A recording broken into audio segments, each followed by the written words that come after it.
Beli race Japan sangat mahal ke? Kita hari ini nak tunjuk satu lagi rim Jepun yang mampu milik untuk korang guys.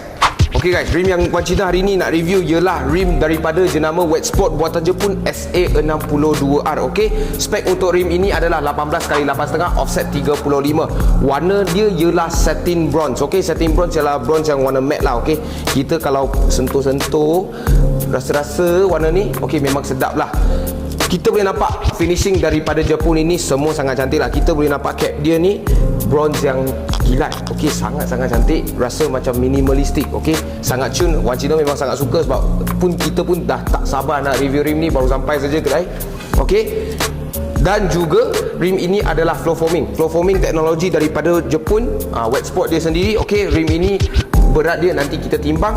Tetapi kita nak cerita sikit juga, design dia lebih kurang sama macam Race 57XR di tangan kanan Wan Cina ni. Okey, so kita boleh nampak beza dia macam tak banyak sangat lah. Tetapi bibir sini beza sikit. Lepas tu jari dia ini yang Wet Sport dia tebal sikit, nampak lagi kuat sikit lah. Ini nampak macam halus sangat.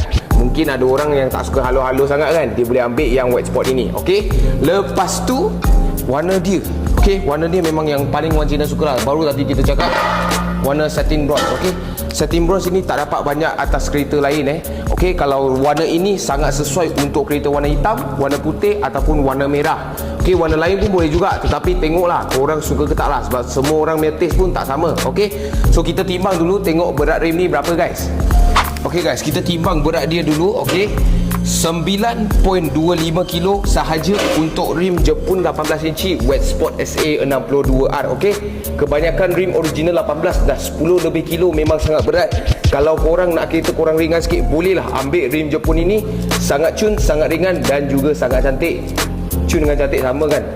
Gila lah Wan Cina ni. Okay, so itu saja untuk video kali ni. Kalau korang suka video kali ni, tolong like, share dan komen dekat bawah apa yang korang nak tengok sosial. Macam biasa, cari rim, cari Wan Cina. Datang cari rim ni guys.